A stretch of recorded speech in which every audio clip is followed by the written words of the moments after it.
Hello ladies and gentlemen, what is going on? It's your boy, it's 33. Welcome you to today's Anarchy Analysis matchup between TSM and C9. This is a huge matchup as this essentially gives TSM a second seeding in the playoffs in terms of the fact that they will get the tiebreaker advantage over C9. TSM win this, they're in second place, guarantee for the split, and could look for first place against Team Liquid as we load into draft immediately. We got a lot to see here with 10.15 is the patch we're on. TSM of day one played EG. They used the Caitlyn to advantage, so I'd expect maybe C9 banning that out. As we do see the Olaf ban, Blabber's pretty much strongest champion in the current meta, is it's very strong in negating a lot of CC. Callista, the other ban coming in from TSM in this phase, very strong. Obviously, Sven plays this very nicely. I'd expect maybe an Ezreal ban as well if TSM are going to target out Sven. Looking at the C9 bans, 2 jungle bans so far, which is actually a bit weird because Blabber has one of the smallest champion pools in the LCS, and he's been considered the best jungler when he's been playing Olafs or Volibears, and as such, this ban on that Olaf is going to matter a lot for TSM, and realistically it does leave open the Volibear for him as his only option, and Graves, he's not actually played, nor Nidalee, so there's no real big carry champions other than the Volibear for him to play. And the last ban to talk about is Xayah. Don't like that ban. Xayah's safe, don't get me wrong, it's a good option, but TSM have not been rocking this champion at all. Doublelift's been going for these champs like the Caitlyn, these siege-oriented, these teamfight S champions that provide a lot more power that the Xayah doesn't actually have in the current meta. Anyway, first random picks, Set is locked in for TSM. Strong champion in that jungle role. It can also be flex. I like that pickup, and as such it makes him very usable in terms of the fact that he can obviously react to plays, and you can obviously react to how C9 draft. Looking at the C9 side, we see the Ashe and the Volibear picked. So Volibear is probably going into the hands of Blabber because it's going more into more jungle, because he hasn't received that many nerfs, and on this recent patch it hasn't been nerfed, and as such it's a very strong jungler. Ashe, very strong poke heavy champion. Obviously you can use the arrow to lock up a target, but that champion has been countered quite heavily by TSM as they lock in their siege bot lane that they had on the Friday night. Morg with that black shield will negate that engage coming out from C9 because of the Ashe arrow can just be black shielded by Morgana. Caitlyn obviously can control the lane and chunk down them turret plates if she gets the lane that she wants. TSM with that set will be wanting to prioritize the bot side jungle and get this Caitlyn ahead and allow the Kate to essentially carry the game.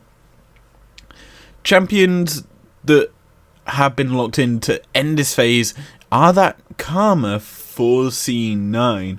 It's a strong champion into this Caitlyn and Morg because it provides more poke for C9, and that poke should realistically out damage the Morg and the Caitlyn entirely because of the fact that you can just single target.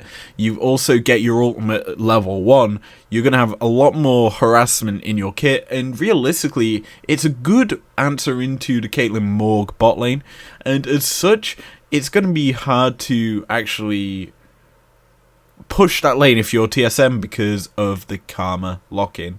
Anyway, looking at this second round of bans, we've already seen 2 mid lane bans from either team. It's LeBlanc from C9 and Galio from TSM. Galio, a strong roam champion. I'd expect to see probably a TF ban here. Obviously, if they don't want Niski affecting the map, it's something that he's been known to do, and LeBlanc's another champion that Bjergsen has carried on. I do believe he played that on Friday. No, he played Zilean on Friday, but he played it last weekend, and he played it phenomenally. He picked up solo kills on it, and that Silas pit ban doesn't make too much sense to me, because TSM haven't actually rocked this at all this split, and it is a champion that Broken Blade could rock in that top lane. It will provide a lot of AP, but it isn't something that Bjergsen realistically plays. He plays the more control mage heavy champs, and then the occasional assassin as and when he needs. Kennen. Don't like that pickup here. Actually, I do, because Renekton was banned out by TSM. So the counter to the Kennen was banned out by TSM. So realistically, that is a good pickup here for C9. It does, though, need to probably play safe into whatever TSM decide to play into it, because TSM will get the counter pick here for that matchup. And realistically, if I'm TSM right now, Bjergsen does have a Zilean open. There is the TF, which I said that TSM realistically should ban, but they are going to lock in the Aurelia. Flexible champion here that could be played into the Kennen. It actually would work quite nicely into Kennen, because your W, you essentially use that to negate some of the poke that Kennen uses, and then you obviously you Q the minions and you dodge out on the Kennen's damage, and as such it'd be very powerful. Anyway, TSM lock in the TF. That is a huge pick for Bjergsen. It allows him to affect the map from the early game, mainly from level 6. Expect the TEP alongside it, so he's going to have multiple globals to affect team fights and get him behind the C9 team, and that Azir has been locked in. And you look at C9's roster, you essentially see not that many bulky members on this Cloud9 side as a whole. The Volibear is their only thing, whereas TSM have the Aurelia and the Set, who do have a lot of bulk, and most of the damage from Cloud9, if they keep Kennen behind, realistically is only going to be AD from the Ashe and the Volley, but TSM should look to obviously punish that Kennen, because Aurelia can realistically affect this matchup with the TF coming in, and this draft by TSM is actually very nicely done as a whole, and realistically will be able to get in behind this C9 team. And there's a lot of backline access from this TSM lineup with that showstopper, also the Qs coming in from Aurelia, and then the TF can just TP behind. There's a lot of backline access for TSM, and they have a lot of range in that bot side map as well. It's very, very hard for C9 to try and catch out this TSM roster, who will try and probably split push the map with the Aurelia and the TF going 1-3-1. It is a very strong setup here for TSM. Now let's have a look-see at the Summoners Phase Rush set. It's not going to be Conqueror, or what's the other one that we normally see? Omnistone. It's going to be definitely a tank set though, as Phase Rush obviously does provide a lot of mobility in a fight to kind of lock up targets. Like, if you land your Face Breaker, you land in them double ups, you get that mute speed, you run behind the target, and then you can showstopper them back into your team. That's something that we should be expecting to see coming out of Speaker on that champion, and as a whole, we should be seeing a lot of power there. Now, Blabber and Niski and Licorice are going to clear this ward, and Azir's going to get the first gold there, and that is nice for him because Niski will hit level 2 off of this first wave, as we see both junglers starting their red leashless. Nice starts here for them, and the junglers should know where their basically counterpart is starting. Obviously TSM have the more knowledge with their ward being cleared out by Volibear on top side. Realistically means that they have a bit more advantage of where the Volibear is starting. Now, speaking about Summoners and the starting, I'd like to talk about this Karma room page. It is not Summoner Eerie. This is kind of the normal start. And what I'm thinking is Karma and Ash want to be getting that pushing lane. As we see the spot side, they're trying to bully it in. Comet provides a lot more in terms of damage as a poke champion, whereas Summoner Eerie provides a bit more shielding, it provides a bit more protective stats and effectiveness for the Ash. And as such, this Summoner Eerie build is going to be quite... Well, this Comet build from Karma is going to be very hard to deal with your TSM in the spot lane, and they're probably going to lose this laning phase as we see that damage coming through. That black shield pickup for the Morg at level 2 is a huge thing because she doesn't get her tormented soil where she can really start getting her... Well, I would have said if it was Spellthief's Morg, she would be getting her gold, but both the supports have actually gone for the Relic Shield, or yeah, it is the Relic Shield, to get their gold, as Speaker is spotted out here on this top side of the map, and we do see Blabber actually invading into TSM's bottom half jungle, looking to get a bit of vision. He has gone down to his Krugs and is actually clearing them out, so good tracking of vision here coming out of C9, and possibly look for a dive here if Ash can land her slow with her volley. And interesting thing to note, it is actually going to be TP Caitlyn instead of, say, a heal or barrier. I know barrier is probably the least common summoner used on a bot laner, but Caitlyn can rock this build, especially with the Morg support, because Morg can technically go Ignite and or Exhaust, and that realistically will provide a lot of power. Anyway, Kennen is being forced away from this wave, and he's actually being engaged here as Aurelia has come in right hard here, and I don't think he needed to flash there, because Broken Blade was technically stunned. Yes, he could have actually queued in, but good pressure there from TSM to actually force the TP and flash out of the cannon, and this top side is going to be very weak for C9.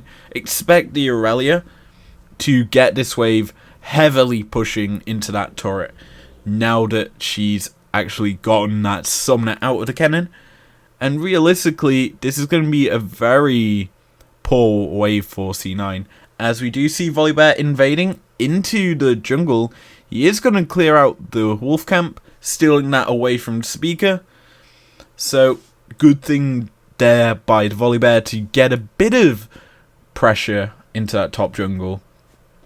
Black Shield gets nicely procced there by the Vulcan, and it does obviously force the actual W to be fully completed and stunning in double lift for a couple of seconds. But Caitlyn comes back to lane with a BF sword. That is going to be huge, and that is a very aggressive TP coming out from double lift. It's very clever because Speaker is obviously down this side of the map, and Blabber is actually up towards the top side, going towards that scuttle. Essentially, TSM were trying to force the bot lane of C9 to fight them and stay around, and that would have essentially meant that Speaker could have come in from the side, come in and actually started fighting with the C9 bot lane, and probably have ended up with a first blood to TSM. But because of the pressure exerted this bot side from that TP, essentially means that TSM are going to get this Infernal Drake free as the bot lane of C9 backed away and reset.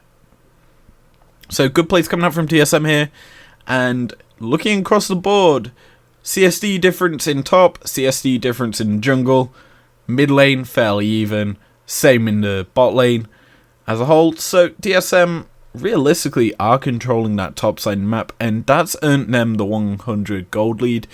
granted, it is very even as Bjergsen is just being frozen off the wave thanks to the Sand Soldiers from Azir. And that is a very powerful tool to have, as your mid laner who wants to be effective in the map is being constantly pushed in and harassed under his turret. That is not something that you want, and realistically, when TF can get out of lane, he's going to be affecting map considerably, and considering the fact that he is not going to be able to get away because of his waves constantly under his turret, and he doesn't want to lose CS, this essentially means that he is not going to be able to get that many roams out. That being said, he is going to have bought enough time to actually get his blue buff here, and that nice handoff coming from Speaker gets him the buff. Blabber is shadowing his ninja in the top lane to try and get this cannon push in, and Destiny is going to be used here, and that is the ultimate out of Aurelia. Gold card is immediately propped, Slice of Maelstrom is going to come out, but it is not enough, and that's first blood over to TSM. Blabber is supposed to run away with the Chilling Smite onto set, and good play coming out from TSM here. That should definitely be Herald over to TSM after a good play there to get the flashless cannon dead in the fountain. So, as we look at this again, Aurelia procs a W to obviously negate some damage coming out from Kennen. He clears some of the minion wave, and then the Qs coming out from Aurelia just chunk down Licorice. And then when TF arrives, gold card into the stun. That essentially means as Volibear is going to go aggressive here onto the set. Showstopper is immediately using a nice face breaker. It's going to land onto 2. Haymaker's going to narrowly not kill the Azir, but good engage coming out from the Kennen and the Volibear dunk. That is a double kill over to C9 onto Broken Blade and Speaker. And TSM got the Herald, but they're not going to pick up the Eye though. And that just times out. TSM getting punished for taking an objective, as C9's responsiveness to the plays is huge. And the issue there was TSM did know where C9 were because they stepped into their vision. As we watch this again, so Hawkshot comes through, they know that they're taking this Herald. Blabber is standing on a control ward, he clears it out, Niski's there already. Smite comes through, that lands and kills the Herald. Then it's the Showstopper from Speaker into a nice flash to the Facebreaker, and narrowly Azir gets away. And because of the fact he gets away, that essentially means it's a normal 2v2. You've used all your abilities, Volibear can just immediately kill you off. So, good plays coming out from C9 to respond to the gold that was generated by TSM in that topside map. And looking at everything as it stands, TSM are behind in gold at this stage. But here's the issue, Aurelia is going to control this top wave for a long time, as Kennen is being forced to queue down the minions instead of actually go into the minion wave to actually clear it, because he actually fears Aurelia's passive, and essentially when the passive hits 7 stacks, she gets 10% more attack speed on a full stack passive, and that's when she's level 7. So Broken Blade is essentially in a very strong spot in this part of the game, because Licorice cannot actually get onto the minion wave. He's just forcing him to queue them down, and essentially this wave is being permanently frozen here because Broken Blade has full control of the minion wave, and that is essentially a perma-freeze until Kennen can actually get into that wave and actually clear it. And here's the issue. Aurelia is a manaless champion. Actually, is she? No, she isn't. She has mana.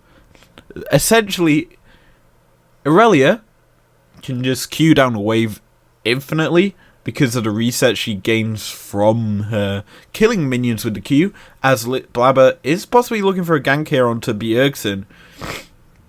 Expect the Azir to shuffle through. There comes the ultimate from the Azir into the stun from the Volibear. Bjergsen has no flash and he is dead.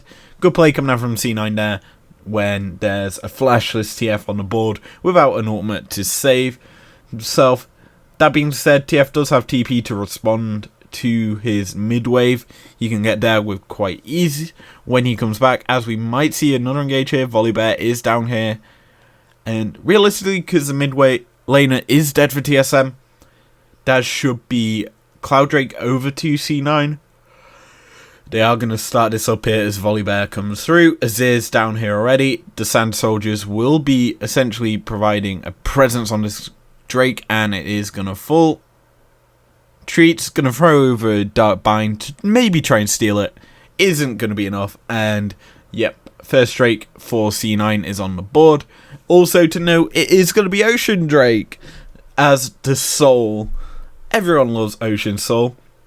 The therapy dragon, as Captain Flowers calls it, and it's a very powerful soul, probably the most powerful soul in the game. And when you're in Aurelia, you want that into this Kennen matchup, because all them Qs thrown out by the Kennen that actually land on you, you just heal them up, and it doesn't really matter. You just stay in the fight, flawless duet around, and just stay alive. Good recall cancel there coming out from Kennen. It means that it keeps Broken Blade in this top wave longer than he wants to be, and Licorice is actually going to be able to touch the wave for once. Now, Broken Blade is just going to walk all the way back to lane with his Blader Rune King in his back pocket.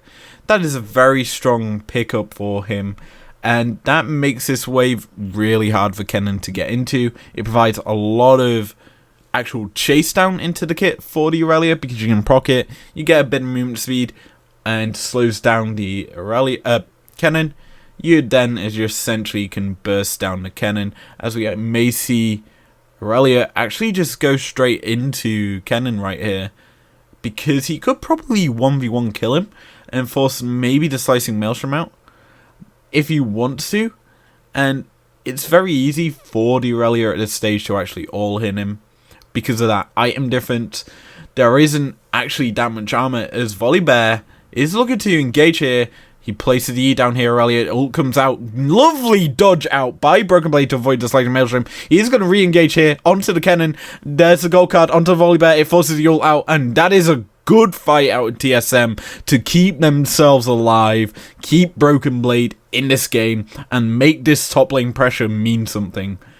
And Aurelia just clears the wave pretty easily. You can just Q him down with about 2 seconds of effort, and that means that wave is going to crash straight into the turret. TF has got company in his mid lane thanks to the Ashe and Karma Roam, but guess what? TSM are going for the second Rift Herald of the game. Cloud9 yet again though, maybe looking to contest this, as Nitsky is going to leash it for about 2 seconds. He's pulling it away.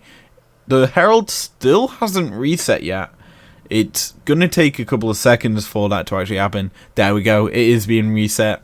As C9 do take the Scuttle Crab as Destiny is being used. Uh-oh. Kennen, you're in trouble, as the Black Shield was pre-placed onto TF. Great play there, as Morg just put the Black Shield onto TF before he TP'd in with that Destiny. So it means that Kennen cannot stun the TF in response to his TP, and that also does give over an assist to Treat. Great play coming out from TF there. That being said, they are going to give up pressure on the top side of the map, and Cloud9 should get this Rift Herald. That will probably be dropped in the mid wave into that mid lane turret to get the actual turret dead there. Niski has had push in that mid wave all the game, and there we go, it is being dropped instantly, but TSM are already ahead of the play. Double Lift picks up first turret gold in that bot wave and has actually gotten a gold lead over Sven here, as the CSD is advantage, as we may see an engage here coming from Aurelia, already forcing the ult out of his ear, and good play coming out from Broken Blade, and that does stop the dive from Vulcan and Blabber from coming through. Great play from TSM's top laner here, who has been very instrumental in this game so far in terms of how these things are being played. That being said, Caitlyn now has got her IE. She's also got another BF sword in the back pocket, probably going to go for the Essence Reaver now as the second item. And TSM are using top lane pressure to probably snowball the gold down to the bottom half of the map. And that's being translated via Bjergsen. Bjergsen is such a big player in this game. He's gone top lane, got Broken Blade ahead. Broken Blade, in turn, has put Kennen behind. Kennen is then lane switched down to the bot side into Doublelift. Doublelift gets the benefit of Bjergsen dashing in down to the bot side, then Doublelift gets a kill. Yet you realise that Bjergsen is this guy that just transfers gold across the map. As this Ocean Drake has spawned here, we might see an actual fight. A lovely trapline has been set up here by Caitlyn. This is going to be huge. It's going to try and keep this C9 members away. Blabber is just going to walk through, and Speaker is going to take that. Blabber is forced to out away as the slicing maelstrom is going to go through here. Doublelift is forced to flash away, and here comes a re-engage. Showstopper in, and he brings in 2. That isn't going to be a double kill in this fight as Ace and Hole comes through and kills off Diazir. Vulcan is going to die here, and that is a triple kill in this fight from the Caitlyn. And TF is coming in for Sven. He's going to not get that gold card, but Sven is narrowly going to escape from that fight.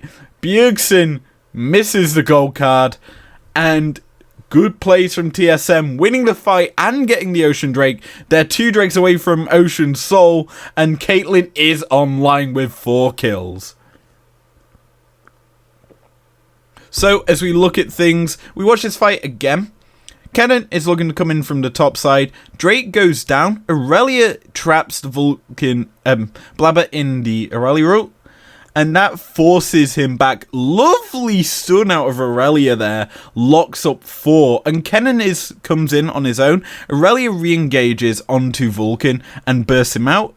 The showstopper in from Speaker just dunks Licorice back into his team. That means the slicing maelstrom is not going to be as useful. And then Caitlyn can just fire in these autos pretty easily and kill off the remaining members after acing the whole Licorice. Niski, as we look at that fight in tow, Ashe still is a very big damage threat. That is the only issue if you're TSM, as Ashe did not die in that fight and still technically has got a bounty on her. Cloud9 are in still a tight spot though, as Kennen is so far behind. He has his proto belt.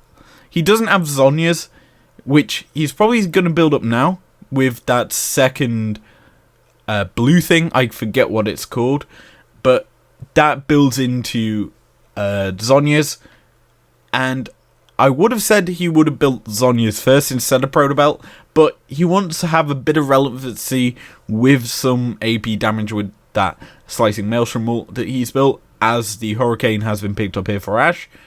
And there goes the bounty on her, as Doublelift has hit a 650 gold lead as the Ashe Arrow is going to land here. They're looking to fight here. Black Shield is going to negate this, but Kennen is on his own, so he just gets slammed into the showstopper. Volibear is on his own now, and the redemption is going to come through to TSM. They're going to be topped back up to full health, and good play to respond to the C9 TP, as Caitlyn is already TPing topside to actually go get this top lane turret, and Niski is not going to be able to respond to this turret play from Doublelift here.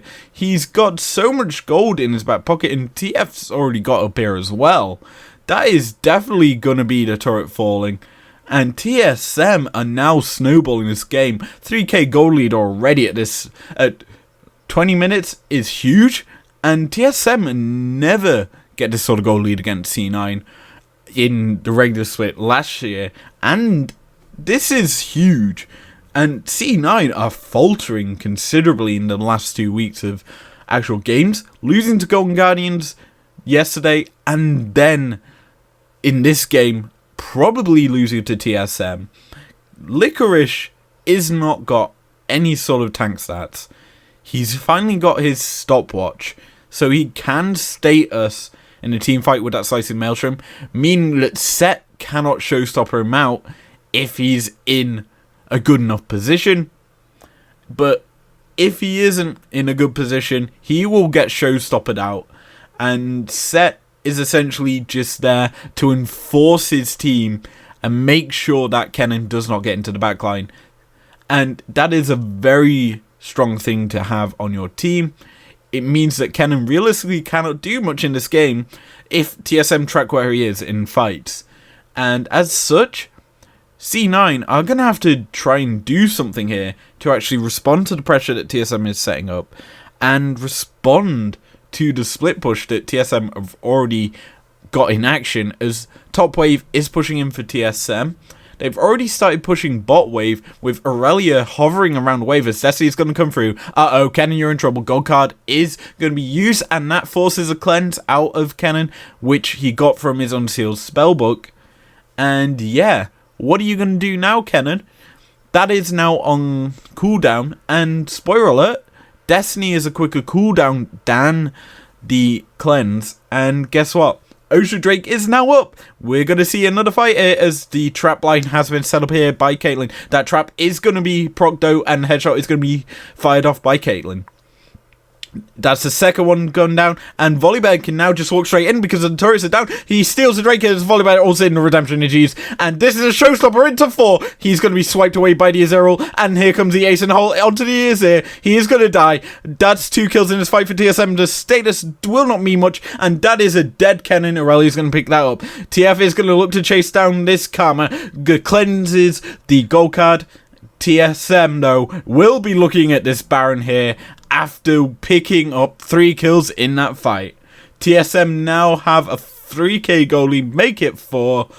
TSM are dominating C9 here. Yes, you may have took the Drake and got yourself your second, but TSM win the fight, and that is a huge point. That means that they're going to head straight to this Baron. They're going to get it for free. No contest coming out from C9. And that is a great play from TSM. So as we watch this, Blabber is just clearing out these traps. He's just getting headshotted and punished for it. But he's immediately healed up. And then he comes through. The arrow hits onto double lift. And this is a point where you want the full engage from C9. Volibear jumps in. Kennen cannot get in though. And Set gets pushed away by the Azeril. And then Azir gets killed off in the same way he died in the last fight. Just jumping over that wall into an ace in the hole. And here comes the gold card, gets immediately cleansed, and the runaway from C9, who cannot contest the fight anymore. But TSM are playing very well here, and you have to realise how actually close they are to C9 in the records right now. As you look at the first half of the split, no one was close to C9. Yes, TL were kind of clipping at their heels, but they weren't as close as this. TL overtook C9 a couple of weeks ago. They equaled their record and then overtook them. This week, C9 have dropped 1 game. TSM have been on a constant win streak right now, and they're beating this C9 roster incredibly well. And if TSM win this game, they're going to be 2 games behind Team Liquid. That is a huge thing. TSM will face Team Liquid next week. If Immortals can beat them as well, that may be TSM tying up in first place. You have to realise how close it is at this top of the table, as these 2 teams are technically the best in the region alongside Team Liquid, but TSM have stepped it up in summer. Bringing in Treats halfway through this split has made this roster a lot more cohesive, with Doublelift stepping up in his play, with Broken Blade actually being put on a carry champion this time after having a couple of tank games and winning them. And then you've got Bjergsen, who stepped up considerably for this roster. You could say he could be contesting, as Destiny is going to come through here. Gold card's going to land. Licorice is in trouble. TP is coming through, though, to maybe respond to this play. It is Azir. He's going to shuffle in Aurelia, and she is more than likely going to die here. That is a shutdown gold over to the Ashe. And slight bit of gold going back into the pockets of C9, but TSM are going to look to push it with the Baron. They've already killed the turret. 1 turret there, that tier 2, and they're now looking to get this inhib turret with the traps protecting this actual team from TSM. As Blabber is looking to engage here, he's going to ult in straight into a Facebreaker and just gets immediately killed by Speaker. You cannot do that as a Volibear. You don't have that much tank stats. And guess what? You ran in on your own. You've got your Kennen already dead. You've got no chance against a Caitlyn who can just insta-headshot you. That was very bad engage there coming out from Volibear. And Lord Dominic's Regard is the end point for any sort of engage like that from Volibear, because that amount of armor pen has been gained for Caitlyn, who will be headshotting you. I just saw that headshot do over 11k damage. Make that 13k on that little raptor. Yeah, there's not much you can do now if you're C9. And Infinity Edge is a good thing for Sven, who's played very safe this game. He's been playing very consistently. 2-0-1. And he is playing against a 5-0-4 Caitlyn. And guess what? The last Ocean Drake is spawning here. Well, the second to last, as this will be soul point for either team. And this should be very interesting, as if TSM get this, that puts C9 in a very bad position. There is not going to be any contest coming out from C9. I'd maybe expect a Hawkshot to have come through to see if TSM were actually starting it. But we don't see that, and C9 are forced to just clear their waves, deal with this TSM onslaught that will come through eventually, and in a minute is Baron. That is going to be a big thing for TSM. That will be the sieging power they need to crack open the base of C9, unless they get some picks in the near to distant future before Baron. But I highly doubt that will happen, and TSM are going to look to clear out the vision that has been set up here by C9. And there isn't much vision to clear out. There's just this one control ward. There is nothing in the pit as that red trinket ward will see, as Azir may be in trouble here from the TSM engage. Caitlyn is going to step forward. Destiny's come through as the showstopper just locks down Azir. And guess what? TF was not even needed to Destiny. Showstopper and Facebreaker is enough to lock down an Azir. And Doublelift just has enough damage to end. And TSM are looking to end here. They're already killing this inhib here. And down that goes. TSM actually will not continue to push in their base here, but they're going to head straight to the Baron, considering the fact Niski is dead. There's no real contest coming out from C9 for it, and TSM are looking phenomenal. There's a 7k gold lead in their back pockets here. Caitlyn doesn't even need to go into the pit to clear this. She's just standing outside, and this is a Baron into the pockets of TSM. Great play from this lineup. So, TSM going to reset here as Doublelift takes that red buff. Let's have a look, see what is picked up for Caitlyn. She's going to drink that elixir. And QSS picked up, so that slicing maelstrom and the Volibear stun will mean nothing, especially considering there is a black shield. It's nigh on useless now for C9 to try and target Caitlyn. And that is huge. It means that there's only really 2 targets for C9 to go for with the Ash Arrow. And that is an Aurelia. And that is the Morg. Set is just too tanky to deal with it. He's also got the Locket, meaning TSM will realistically be looking to fight this C9 roster sometime soon. Because of that pickup, that will provide a lot of shielding to that slicing maelstrom and the AoE damage coming out from C9. And there's also a redemption and a Shurelia's, so TSM have the ability to chase you down. And they also have the ability to restart a fight with that redemption. That's the second inhib turret's going to go down and the Ash Arrow is going to go wide. The TP in coming in behind by the cannon. Slicing Maelstrom is going to land and it gets showstoppered away. Volibear is going to lock up and kill Kid Double Lift there, but TSM are coming in. Rokablade's coming in. He's black shielded. He kills off the Azir. Morg's going to pick off them cannon, and TSM are just killing off the backline of C9. Ash is going to face her first death, and TSM are going to end this game. Ace this C9 roster, but Blabber is still alive, and TSM are just taking down the Nexus turrets here of C9.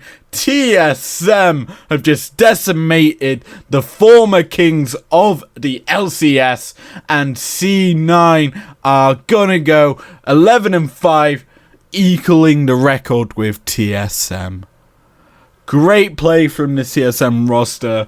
They dominated this game as a whole, and C9, they only managed to get realistically one play in this game, and that was a Herald fight.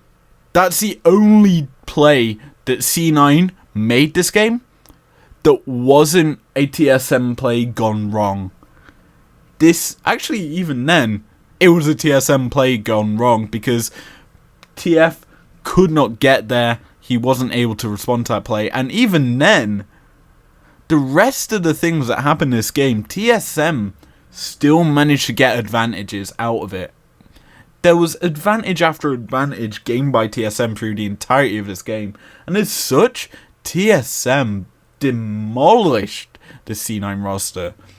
A lot of the stuff that we saw there would have been something we saw C9 at the first half of this summer split would be doing. They went 9-0 in the first half. Then they've now gone 2-5 since.